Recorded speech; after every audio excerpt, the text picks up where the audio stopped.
Okay, right, this is an unusual review because this is the Miami Vice Telecaster, as Neil and I have decided to name it, her, because this is one of Neil's projects where he decided to play God and create a guitar. So there's a place called Warmoth Guitars, not Bournemouth, Warmoth, W-A-R-M-O-U-F. No, WARMOTH.com in the States. They're in the States. And basically, you go on the website and you can cherry pick from a massive array of options what neck you want, what inlay, what wood you want, you know, body shape, and you basically bespoke your own guitar. So that's what Neil did. So he was going to have a different body, but he couldn't wait because he's so impatient. So he decided to get this, hence the Miami Vice idea. We've got a Telecaster body here, which is in this, some people may say putrid green, or proper name exorcist violent sick green, which is what I'd call it. Its proper name is Seafoam Green. Yeah, so sick green. So basically, it's very Miami Vice. Maybe some blue stripes over here or pink somewhere would have been quite nice. I nearly bought a pink one. Yeah. Right, the neck is very nice. It's got bird's eye maple on the back. I'm not a great fan of these heavily lacquered maple necks. I prefer the natural finish, but it's nice enough. What's the wood on the fretboard? Pal Ferro. Not rosewood, not mahogany, not ebony, not Ferrero Rocher. No, Pal Ferro. Okay, so there's a tree somewhere in the world called Pal Ferro, and that's what's on the top here. It's a much lighter rosewoody style wood. Now, a lot of money has gone into this guitar. So just for you people who might want to look at some of the oddities that you can get out there, this is, if you look at these Machineheads, you can see here they've got this winding mechanism on the back. Plus on the top there, you cut the strings after inserting them and locking them, and then it just ties. You just tie them up. And yeah, Sperzel, S-P-E-R-Z-E-L, locking. Tuners. This is like a wiki video that we're doing here. So you basically don't have to wind them round and have them pinging back all the time. Although we did have one break on us this morning, but I think that's just because Neil was operator error. Yeah, operator error. Now the hardware is all very tidy. This is a Babicz. Full Full contact hardware Telecaster bridge. Christ. So this yours for £100. Yeah, £100 pickups. Joe Barden, Danny Gatton. Telecaster pickups, yours for just a shade over £200, but they're apparently silent. Single coil, silent, as we've proved earlier on. I mean, there's no gain going through there, but it's silent as a mouse. Parts. Interestingly enough, this is the main thing I think is quite good. If you listen, tone controls normally are not really that effective, to my mind, but.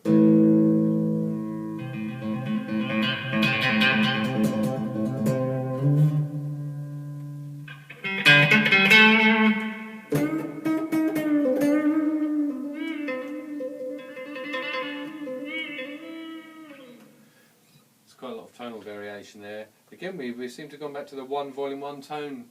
RS Guitatworks for the pots and the four-way switch. So £70. I suppose if you want to walk away from the rest of the world and create your own Frankenstein guitar, then this is a really good idea because everything is very high quality. The quality of finish and the quality of the build is, you know, pretty much as good as you get anywhere. It's got little nice things like the thing that the jack plug goes into is nicely rounded, and little bits of felt on the strap holders there. So it's very high quality, but we're probably looking, if you're looking to get something similar, maybe £1,000 or something. So if you want to put that together yourself, £1,000. Yeah, it's a lot of dough. But look at what you get for it compared to what you get for £1,000 if you buy a Fender. That's right. I haven't played many Fenders lately, mainly because I don't like them, and I don't particularly like Telecasters. But you know, this is as a Telecaster guy. I've played a few Telecasters. This is the nicest Telecaster I've played, and it isn't a Fender. So I think you need to check out the Warmoth website, because if you any type of configuration guitar you can get there. But we'll sort of go through so you can hear the types of quality of tones you get. Bear in mind these are single coils and not humbuckers, so you're not going to get the same oomph on the dirty channel. So play some stuff here. I'm just going to flick through. I won't tell you when. I'll just play.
Heard a lot of different tones on there, and actually now I've had a chance to play it, plays really well. I like the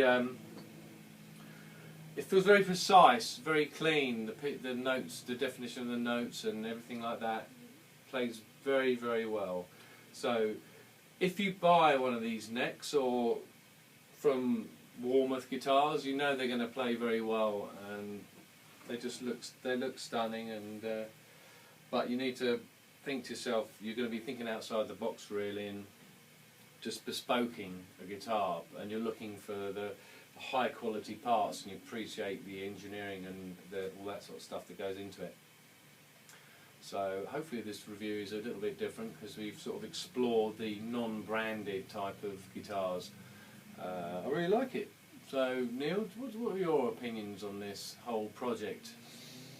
Is it a ball ache, I think it's been fun. I've learned a lot about guitar setup, for starters. I think don't build yourself a guitar if you think you're going to be able to build a cheap guitar, because it's not cheap. Yeah. But what I think you can build is a very, very high quality guitar for a lot less than you'd pay Fender for it. Yeah. But we reviewed a Vox last week that's 850 quid. Probably plays every bit as good as that, if not better. I mean, I prefer the Vox, prefer the way it plays, prefer the neck. I would do things differently if I was to do it again. I'm not really a big fan of a Telecaster, very thin neck. It doesn't suit me. I prefer Gibson type neck. Yeah, I like the neck on the Vox actually, which is a bit longer than a Gibson neck. Yeah. But if I was going to do it again, I quite like the Telecaster body. I would buy one that's with a calf top, with a tummy cut. I would have it with the Strat neck pocket, which then gives you the option to buy. Very funny, Mike. You like to talk, which then gives you the option to buy a different neck other than a Telecaster. So I could have bought a wider neck, but that stuff I've learnt along the way. Have a closer look at this here. Is that okay? Yeah, it's fine. Oh, what I will say is the bridge gives you fantastic range of adjustment. Really, really, really good range of adjustment. Yeah. Shame Mark can't play Telecasters for shit. I can't fucking do Telecasters. Okay, see you later, and hopefully you like some of the different reviews we're kicking out. And Make sure you leave those comments. Leave the comments as long as they're nice.